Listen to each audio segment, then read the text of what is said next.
Are you looking for a new family medicine provider? Look no further than Union City Medical Center. They have 2 locations to better serve you and your family in Union City and Greenville. Dr. Roy Harvey and Patricia Sutter, family nurse practitioner, accept walk-ins, provide DOT physicals, and see pediatric patients. For more information on how Union City Medical Center can help you, call 937-968-7416. That's 937-968-7416. Hi, I'm Ryan Berry, editor of darkcountymedia.com, which includes the Early Bird and the Daily Advocate. And this is a new program that we've been doing. This is our second week that we've done it. And we're trying to feature local leaders and organizational leaders to give more in-depth insight into what's going on in the community. Last week, of course, we had the Arcanum mayor talking about their village hall.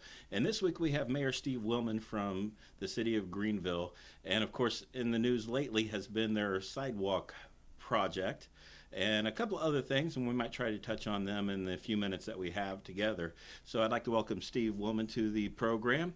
And we'll get this kicked off with, what is this Greenville Sidewalk Replacement Program? How did it start, and where are we at with it today? It's interesting as far as I look back on things.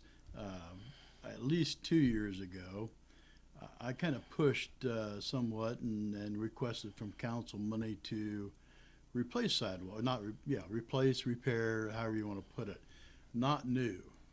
That's what we're not looking at. Is they were not new. So right now, we're looking at the east section of, just off of downtown, 3rd, 4th, 5th Street East, and a little bit of Main Street and Water Street. So, but just a little bit before that, the last couple of years I brought up, we had some money appropriated and put in a fund to do some repair.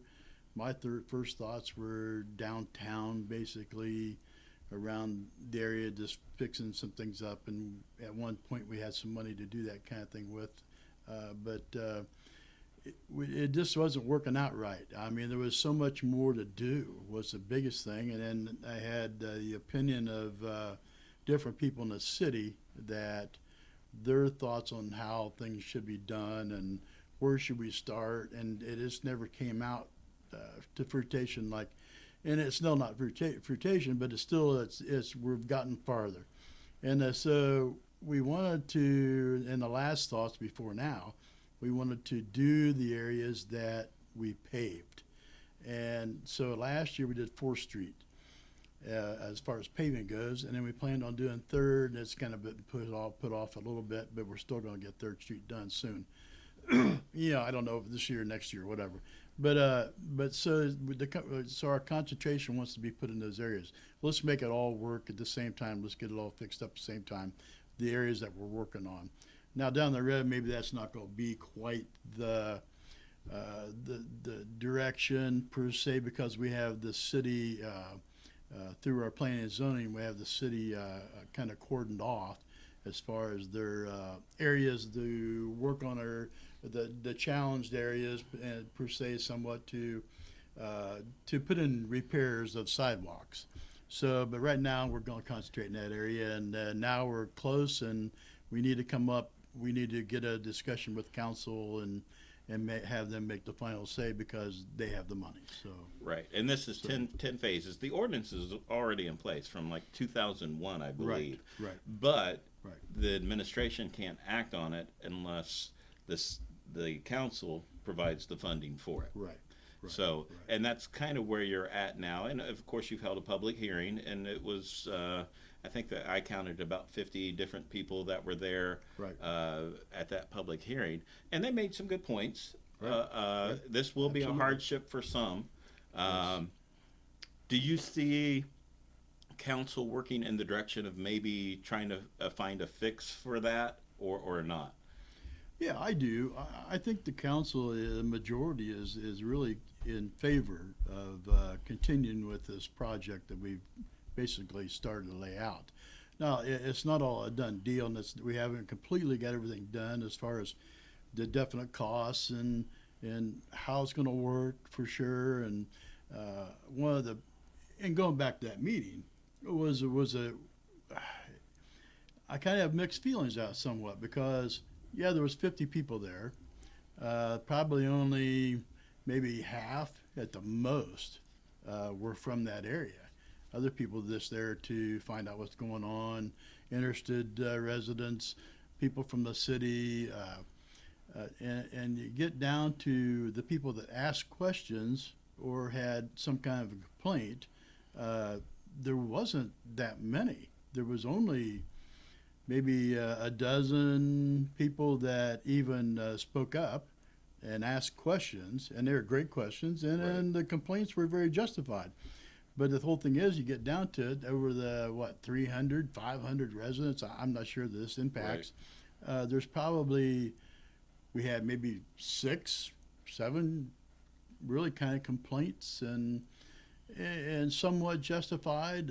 Some of them were landlords that had a lot more involvement as far as what's going to cost them. But then they also have that rental income. I hate to think that you just push that off into the rentals, but the other part of that is there are people that it's going to be a hardship, and I hope that we do a little bit more in council should address that somewhat, is looking into how we can help them. Maybe not from council themselves, but maybe there's some money out there someplace, grants or that we can find. But we need to look a little harder. The sidewalks, a lot of them are in disrepair. Yeah, they're bad. Why has it taken so long to get to this point where this administration has finally said, let's do something now? Yeah. I mean, the original one, you go back to 2000 when the committee met and had it finalized, and then 2001. So why such a long span of time now before we get into this? Yeah, totally. I don't know why it took so long, why we've gotten to this place. And part of the reason, I'm sure, is that they saw the need way back in the 2000s or even before of doing this, doing a project or doing repair on these sidewalks, and now we've gone. Gosh, look, we've gone another 18 years. Goodness sakes, and it's deteriorated that much more. It's like, we got to do something, When do you start? I mean, it's a horrible thing.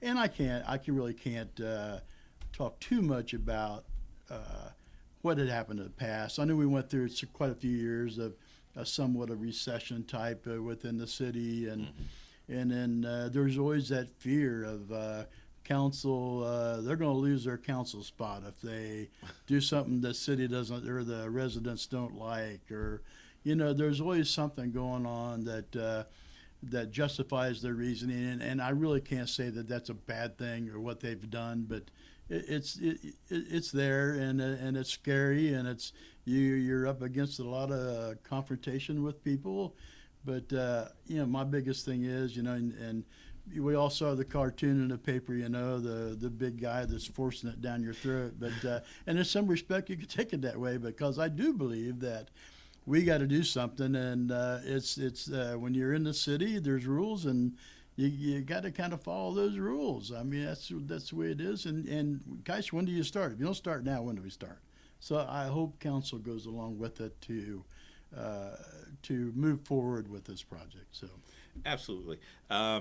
Another area in the city that is seeing some, I don't want to say that it's getting some negative attention from some members in the public, but is the Wagner Avenue extension or expansion, or however you want to phrase that.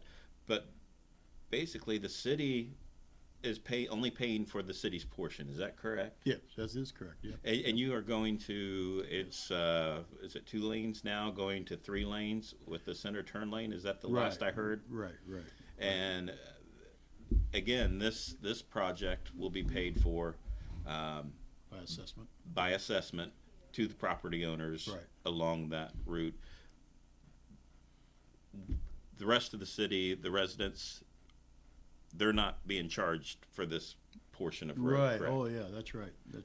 So it's just the property owners themselves. Yes. There's no taxes from other than the city's portion that the taxpayers will pay for. What exactly is that city's portion? I know it's probably in front of the retention pond in that area. Yeah, there is some area in there. That's the biggest area is from that, from those last businesses down there to properties around through that the retention area, and that is a big part of it.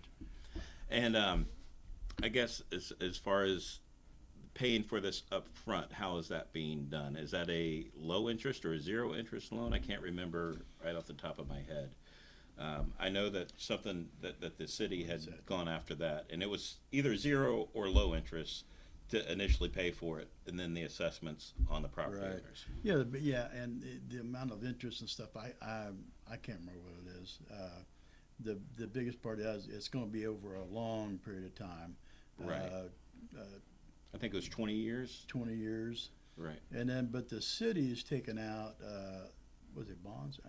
I'm almost forgetting what it was. I thought it was a loan, but it's a low interest loan. I'm sorry. Right. Zero interest loan. Zero interest loan. Zero interest loan.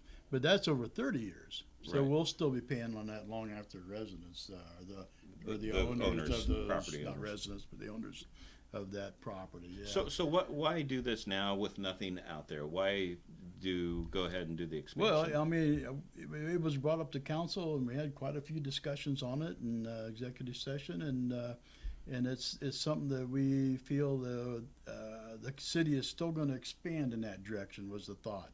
And we believe that the landowners out in that area, they're all there because they feel that expansion is probable, and that they want to make a little bit of money down the road someday by having that property. And so it's just one of those things where it's more viable to do it in that direction. So that was the reason. We originally thought that we would do the whole 5-lane all the way out to Children's Homeroom. But after we looked at the numbers, and of course planning, Chad and Kurt and part of the administration, we looked at it and said, well, it doesn't justify the amount of traffic going that way. It doesn't justify that big of a road. Right. And if a business does come in someday, that we can always have them pay for some of that, like a turn lane and that type of thing. Kind of what you do on Russ Road now. Of their own entrances to their businesses like they do now. So yeah, and that's been a common practice along Russ Road. When a new business went in, they were required to put in that turn lane. Yeah, and that's the reason we're not going to the 5, and we're going to go to the 3, because it just the traffic justifies that. As far as the city goes as a whole, we got just a couple more minutes. Mm-hmm. Where are we at today? Are we in good shape today? I mean, still doing $1 million worth of paving on the roads, or repaving some of the roads, and that had suffered over the years because of the recession. Recession stuff, that's right. But now you guys are playing catch up, and well, it's hard to play catch up too much, but you can look at it that way. But just like Chad always has said in the last quite a few years, is that at the rate we're repaving, it's going to take us maybe not 800 years, but maybe 700 years to replace everything. It's a struggle. It's a tough deal. It's really tough on us to figure out where to do it and how to do it and who's going to get the paving done, or not who, but what streets should we go off a point system like ODOT does, and we got everything. Every street is graded, and that's the reason we go to those streets, because they're the most used or the most in need. So, and to me, it seems like you're doing it in a smart way, where you're seeing where veterans going, and then either the next year or a year after that, going in after them to redo it instead of breaking up the street more than once. Yeah, some of where veterans been, and they've been in town a lot. And one of the things we have done is try to catch those streets that they've torn up a lot. And we even had we were able to convince them that they needed to do some paving on their own. So some of that expensive paving where they've torn up the streets a lot was them that they paid for that. Just like Martin Street on that one lane. Everybody wondered why we just did the one lane coming to town. Well, that was torn up quite a bit, and it's just so rough we need to get it done, even though it's on the schedule for down the road. it had to be something done right away. So that's and so part of it was veteran done. paid for that, not the city. So that helps. And that was a rough road at one time. So and Martin's either this year or next, isn't it? on the Yes, schedule? it's going to be probably next year. Okay. Yeah, So yeah. so a lot of things going on in the city. You have Ohio Street getting ready to.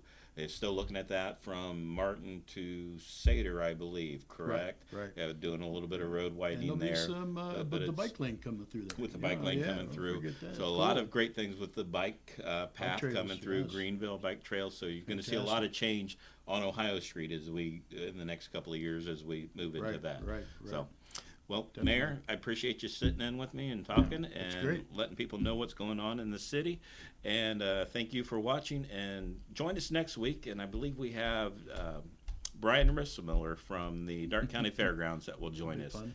Have a great week. Does one think of a hospital as a destination location? But with Mako robotic arm-assisted orthopedic surgery, that is exactly what Wayne Healthcare has become. Mako robotic arm-assisted surgical technology has proven successful patient outcomes, increased accuracy, and precision. With this technology, Wayne Healthcare is committed to being the first choice destination for orthopedic surgery in the region. To learn more, visit waynehealthcare.org/robotics.